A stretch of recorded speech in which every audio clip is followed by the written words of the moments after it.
Welcome to Strategy Sessions by Thirsty Bandit Consulting, Episode 14, Buy Local.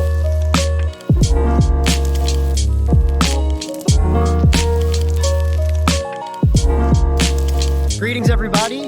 Welcome to another Strategy Sessions, Episode 14. As always, Corey Kraychek here with Rachel Brown. Rach, how's it Hello. going today? Good. We're at 14. 14, I yeah. feel like we just did 10. Yeah, I know. We almost have our working papers. Like we're Oh almost my like gosh. legal to work in a tasting room, I think. Oh So my gosh. no, Time time flies. flies when you're making content, right? That's what they Yes, it say. does. So today is one of our signature Corey and Rachel discussions. Mhm. Not so much because we didn't have a guest or a host, but just I think sometimes it's nice for you and I to talk through strategy because this is strategy sessions and share a little bit with the audience some of our experiences. And I think that today's topic really resonates for both of us, and it Mhm. should resonate for most that are in the wine industry and should really resonate for many of those that are in hospitality as well. And I don't know if it's because it's harvest right now and I'm all up in my feels about grapes coming in and autumn and just that like fall crisp fall day at the farmers market, but it Mhm. really prompted me to write an article about why buying local is really more important now than I think ever before. But I mean, Rach, is visiting a farmer's market part of like your weekly routine? I mean, I how? love Yeah. I love I love going. Like it is so interesting to me. I think like just like as you move through the seasons, like this September, October, November is like I want to be like I want to go walk through town and I want to go like get coffee from like my favorite local coffee place, shout out to Twin Valley, and I want to go to the farmers market and I want to get like fresh apples and I want to get produce and bread and I think this is like the time of year where you're like looking for comfort and I don't think anything really says comfort like homegrown, like being in your roots. So this time of year, I'm like, let's go get the fall stuff. We have so many family events coming up, like local orchards for cider, for pumpkins, for all of that stuff. So this is for us like this community driven time of year, which I love. Yeah, I don't think there's anything quite better. I mean, you want to have a direct connection to the food you're bringing into your home.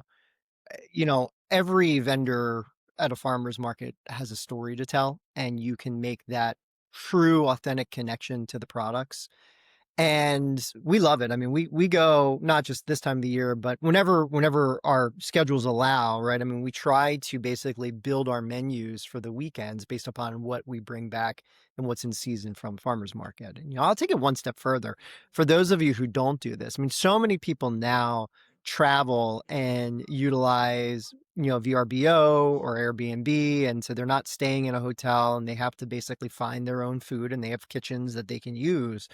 A lot of times, I mean, we drop our bags and try to figure out when the next farmer's market is so that we can bring food back that's representative of that particular locale. And it is just this amazing added layer to the experience that you have because I think you really make that connection. Again, it kind of goes back to one of the conversations we had, I think when we were talking about wine education Mhm. with Noel in one of our earlier episodes about people always ask like how do you learn about the industry and how do you what book, what advice do you give? And it's like go visit. Yep. Go visit a winemaking region. It doesn't have to be Europe, doesn't have to be, Southern Hemisphere. It could be 4 hours away. It can be But your backyard. yeah. There's so much. I mean, even just Pennsylvania in general, like you look around, how many orchards are there? How many farms? How many places are producing their own cheese or milk or butter? And there's so many that you're probably missing them. So like it is really like even in your backyard, I feel like you can't really ever like say, well, I'm tapped out. I've done everything that like my neighborhood has to offer because things are always evolving and new stuff is opening. But I think like just going and exploring gives you the best kind of overview of where you're at. Yeah, I mean, it's just quite frankly better, right? I mean, Mhm. I think it's better. Well, we'll talk about the economic implications for local suppliers in a minute, but it's better.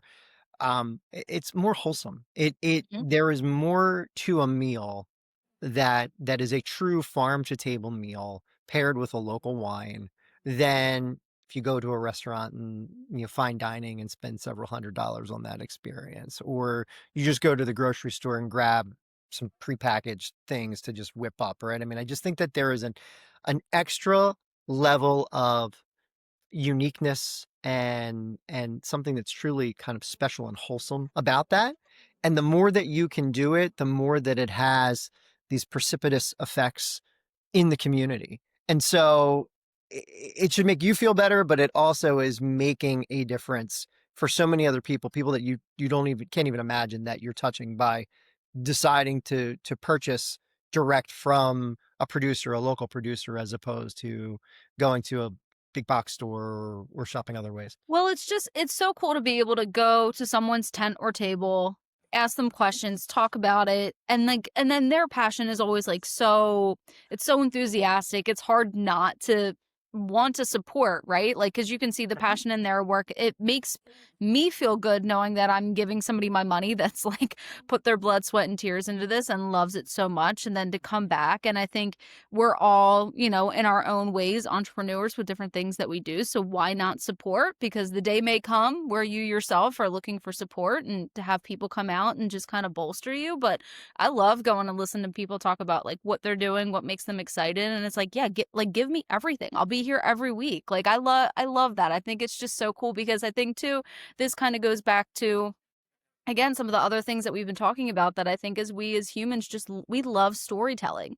Like we love connection, we want stories, we want to feel like we're a part of something. So for someone that's local that has like this is a really specific example and I don't know if you remember this. When we were at Chad's Ford, we had and I cannot remember the name of it and I'm kicking myself. We had that local apiary come out. Remember and they brought Mhm. all the different honeys. It was the spring, summer, winter and fall and they were all different colors and he took an hour and he walked us through all the different honeys, the stage of the hive, what the bees are doing. And we used those seasonal honeys every year. Yep. And I just remember thinking, like, this is the coolest thing. Like, and I never would have had that going into like a giant and just like pulling like a thing of honey down. So whenever I go somewhere, I always buy local honey. One, it's good for your allergies because it's the pollen from your area. But two, like, knowing where the bees are at and, like, what they're doing, like, it just changed how I bought honey for Yeah. years. That was years ago, and it was such a cool thing to have, and I was like, "Man," and I tell people that all the time, "Well, have you ever had honey harvested in fall?" And they're like, "What do you mean?" And then I, like, get to share this knowledge with someone else, and I just love the transcendence of it, so it's Well, one of yeah, my and it exactly what you were saying, it bolsters the storytelling on the tasting room floor, right? It's Mhm, yet another thing that another value add that you can bring to the conversation. If you're doing a pairing and you're supporting a local dairy farm and you have a local cheese and then you have a local honey and then you're actually able to talk about how about this terroir and microclimate and seasonality, right? And how it affects everything from the honey that we're consuming to all of the fruits and vegetables that are grown in the area to obviously the wine that's in the glass, right? It all has mhm, an effect. So it can be a very fun and it doesn't need to be high level, right? I mean, we can mhm. still have a fun, very casual conversation about it, but it's providing that value and it's providing hopefully an additional connection. And hopefully you're not only turning on people to your wines or beers or ciders or meads or whatever you're selling, but also some of these other products that if your retail shop are carrying them, they become fans of those brands as well. Right, and then they wanna go and they can go visit the farms, and a lot of the places I think is it Birch Run? They do, like, music on Friday nights, they Yeah. have, like, a little pizza truck come, and, like, we use their cheeses at Chad's Ford, we use them at my last place, and it's like, "Hey, you can actually go to this farm and, like, go meet the goats," and, like and now people go, and it's cool, like, you're kind of helping bolster them and where they come from, and there's, like, this reciprocal kind of flow that comes from it. We send there, they send here, and it kind of you're helping each other grow, which is so cool.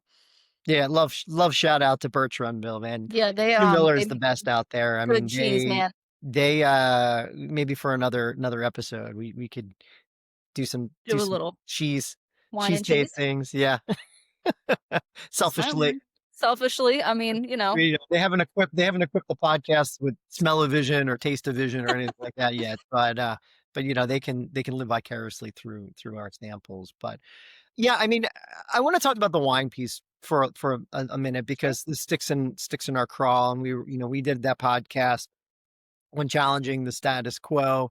a few weeks ago with Laura Batten and you know, merging wine regions. And can we just put to rest that so and so's region doesn't make any good wine? Dot dot dot. So like when we're talking Yes. about buy local, it doesn't mean you have to stock your entire wine cellar with local wines, but you know, your homework should be try to find something that you do like in your Mhm. region because again, it makes all the difference in the world. It's not just a product you're selecting. It is something that you're doing to help a local a business and a family and all of the people that you rely on that location for employment. Um, it's 2025. Every single winemaking region in the world makes something that Yes. you will drink. Yeah, you can't look at me and, like I mean, Pennsylvania specifically, we were just talking about this, like, you can't look at me and tell me Pennsylvania doesn't make one good wine. Like, Right. that's just, like, a bunch of malarkey. Like, it's just, like, not true. So, like, with every region too, right? Like, you can have some really, like, not good wines come out of California and out of France and For out of sure. Spain, like, but somehow I think, like, local wines, especially on the East Coast, just get such a bad rap that there's more bad than good. Mhm. And it's I think too how do I wanna say this? I think there also has to be a level of knowing what you like, and then I always research a winery before I go to it. Like, I don't Mhm. drink a lot of sweet stuff. If I go online and I'm looking and 90% of it is sweet, I'm probably not gonna go just because I'm not a big sweet wine drinker. But if you're gonna look for dry wines, then pull up somebody's, like, tasting menu. Do you know what I mean? If you go in as, "I'm a dry wine drinker, these are all sweet, I don't like them," like, I think it comes from a lack of knowing, like, what you like to drink, how you like to drink it, researching where you're going, understanding what they produce, and then going in and being able to kind of, like, make a better assessment instead of, like, just coming in and being like, "Well, it's all bad." It's like, "Okay, well, what are you looking for? What Yeah. do you like to drink? You like to drink Chardonnay. Okay."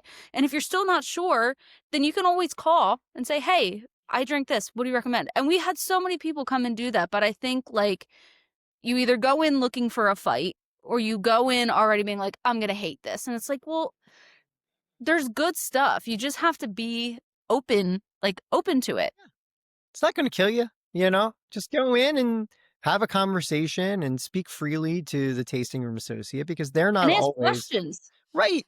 I mean, listen, they should be the ones trying to figure out and zero in on what gives you joy in the Mhm. glass.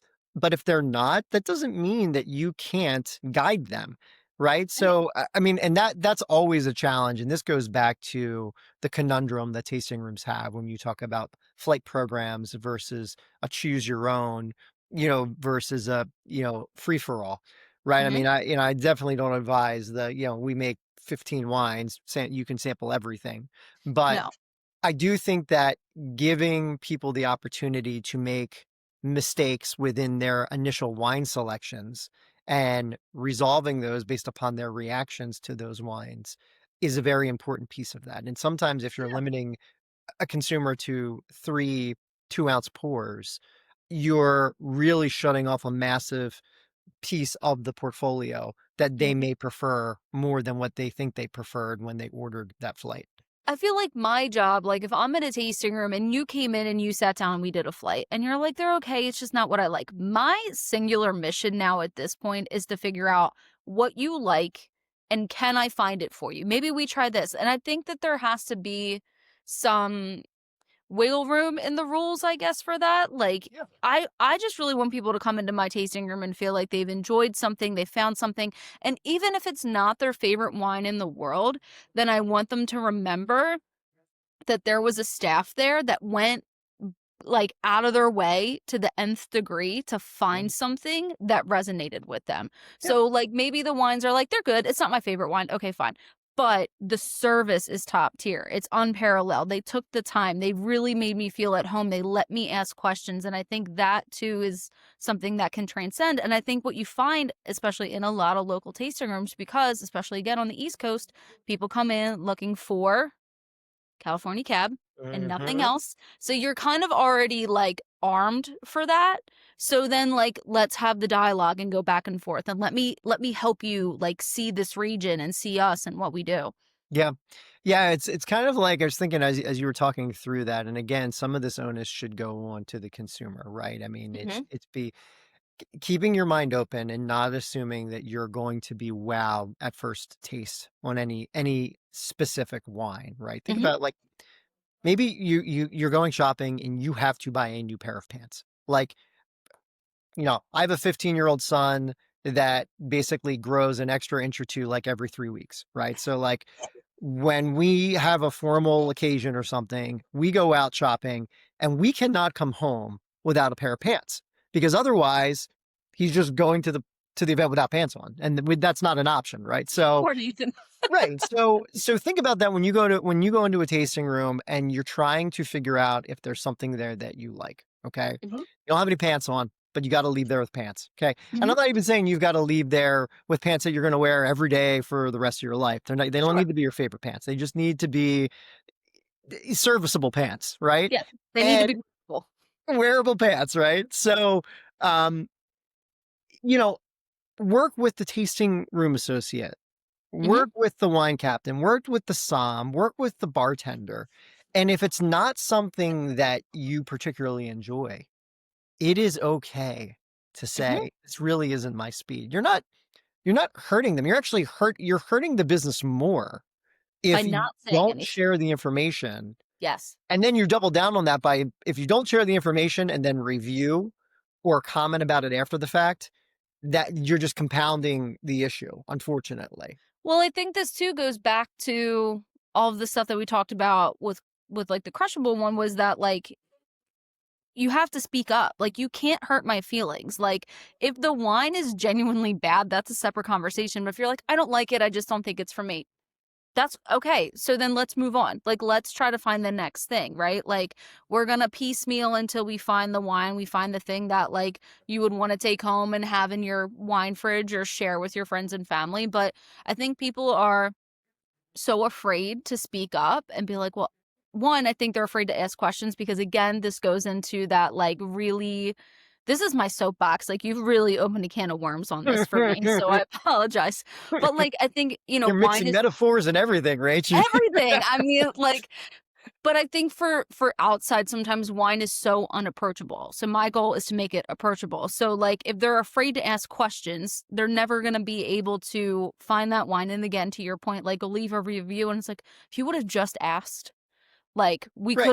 we could have moved mountains for you, and, like, it also too, there's some level of awareness from a tasting room staff that needs to be like, "What did we think? Did we like it? What about this?" Like, it's an ebb and flow, it's like a 50-50. Like, my job is to always ask, but I also really appreciate when people tell me because I would rather know. Like, you don't have to lie to me, it's okay. I would rather take the extra 20 minutes and give you something that you love.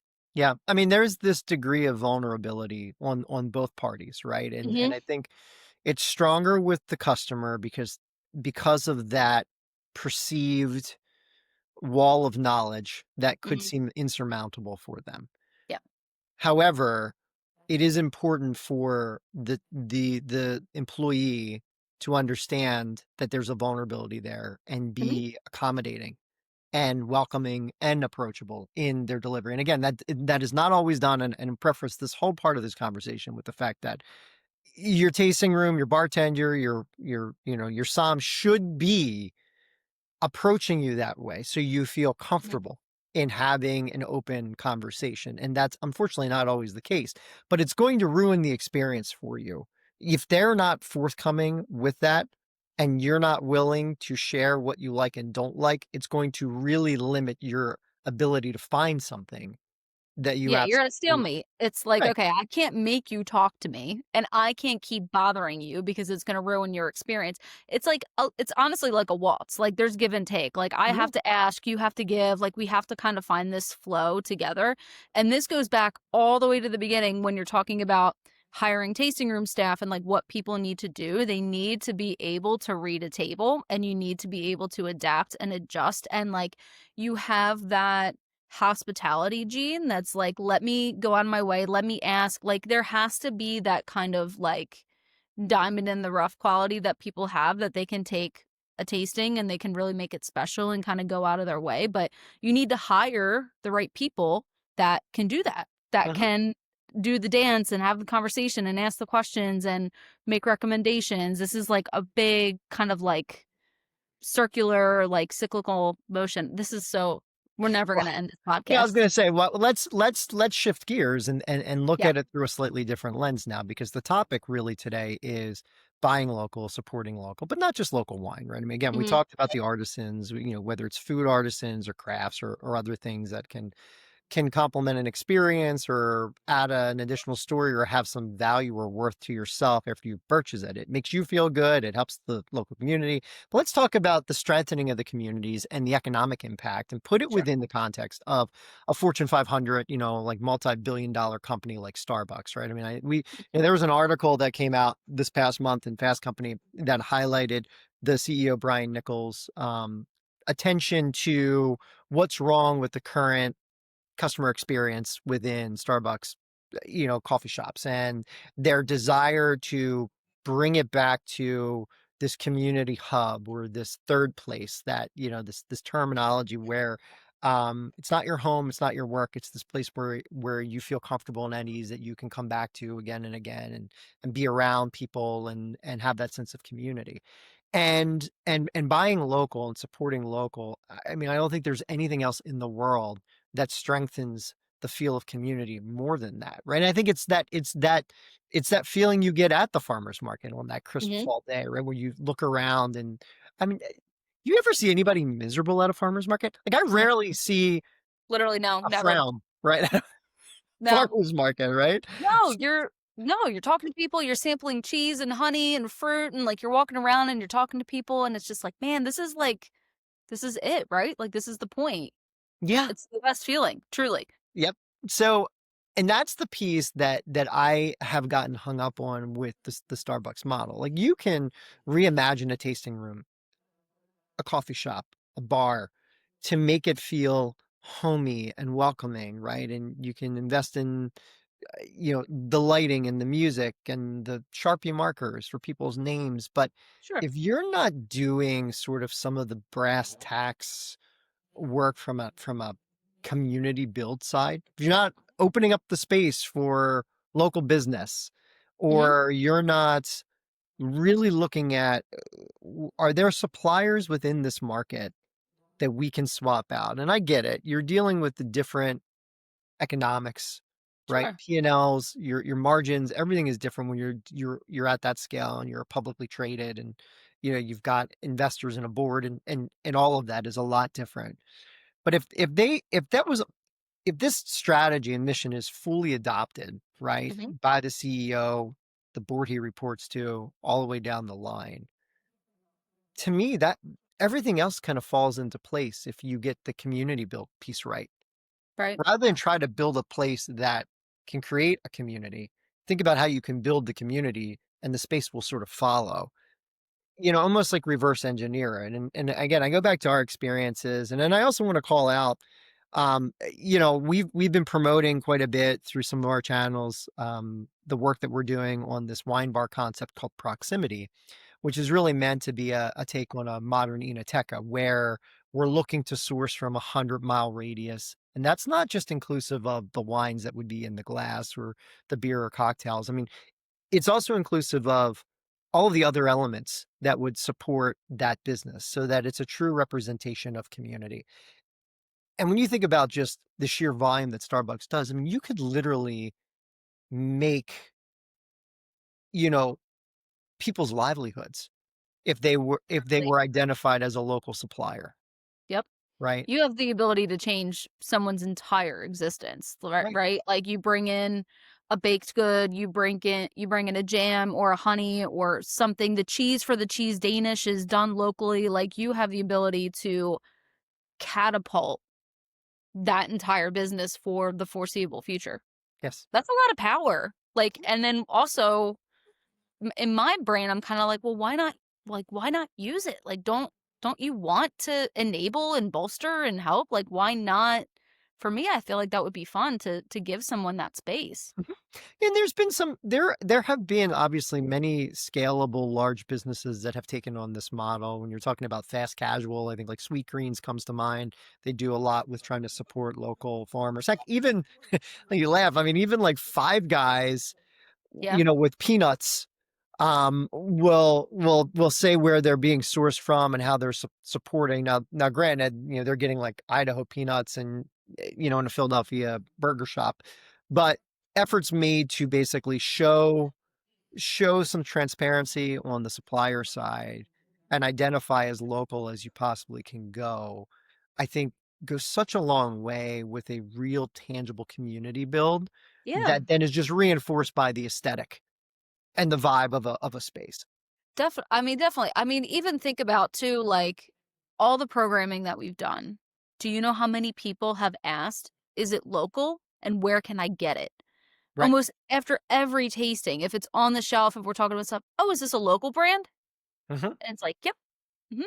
Yep. And people I think it almost sometimes bums people out when there is no local, like, touch to it, because I think they really again, people are looking for that community and that link, so I think just trying to bring it in even just, like, a teeny tiny bit, like, will go such a long way for so many of these bigger businesses, for people that do really want to support their neighbors. Yep. I mean, we talked about, you know, experiential and adult trick or treat on one of the previous podcasts. And when you're doing an event that sees 8,000, 9,000, 10,000 people, and you're trying to deliver a program, yeah, that's 10,000 units of something Yes. that business, you know, that sale didn't occur before you approached them. Mhm. So it can make a gigantic difference to monthly revenue, you know, year-end bottom line. It it just And requires a working little with bit more. them and hearing about, like I mean, we did the popcorn, like and Yep, George was like, "I sold out. I'm out. Like, I have 50 online orders," and it's like, "Oh my god." right. We put him on a map for 10,000 people, and now he's sold out of 3/4 of his pop like, that's just such a cool feeling to be able to give that to somebody. And again, and that's part of the mission that's obviously driving the proximity model and what we think we can accomplish across, you know, multiple products, not just wine in the local wine industry. I mean, obviously helping with from the farmers to the winemakers to food artisans, you know, and making a real material difference to everyone and showing profitability for every organization, not just the wine bar, but every single other person that supplies you. Uh, Mhm. it's not just a feel good thing. It's you know again it's real community driven actionable strategy. Yep. And, again, just something not that, you know, Brian Nichol, you know, if you're listening to the Strategy Sessions podcast, you know, take note. But it's just something that I thought when you talk about it at that sheer scale, it's worth mentioning, right? Yeah, I mean, definitely. and obviously there's, you know, the obvious stuff with sustainability and environment and carbon footprint. I mean, these are all obvious things, right? When you're drastically reducing, you know, where those items are coming from, Right. you know, and the ability is particularly now, even with in tariff land, what we're dealing with, supply chain challenges. I mean, a lot of those issues go away if you turn your attention to local. Local. Yep. Yep. So I, you know, again, I don't know if it's just this time of the year or if I'm it's, with you, man. you No, know, I'm with you. just the conversations that we've been having that have compounded upon one another. But I would definitely recommend people to just do a little bit of homework, especially now. I mean, you know, we were talking last week, right, about AI and hospitality, Yep. right? If you don't even want to do the work, right, just open up Chat GPT and ask for local suppliers for X in your area, and in 3 seconds you'll have a An entire list list. Yeah. to Will be check. done for you in 2 seconds. Right, Yeah. exactly. So, I mean, it doesn't even require any work, but then when it comes time for you to go and experience and sample and kinda decide some of the things that you want to make your own, kinda your go-tos, it will be important to open up that dialogue with the makers themselves, so you can get a Mhm. feel for what you might be missing or, maybe what they haven't showed you yet, so you can really hopefully develop a true love and appreciation for something that they produce. Yeah, no, definitely. The dialogue is everything. The storytelling is everything. That's what they wanna do. So, why Yep. not? And, most importantly, just don't go to the waltz without your pants on, right? Like, Yes. For the love of God, find a pair of pants. find a pair of pants for everyone's sake. Yes, for all parties involved, yeah. Okay. That's Well, so funny. I think that's a great way to end this one, Rach, as always. Super fun chatting. We can both get down from our soapboxes, give our listeners a minute or two to think about how they can help impact their local communities. If you get a chance, go on to to LinkedIn and check out the article too. It's been reposted by Thirsty Bandit. And drop us a note. Let us know what you think, or some of the local suppliers that you work with that just do a tremendous job in representing. Yep.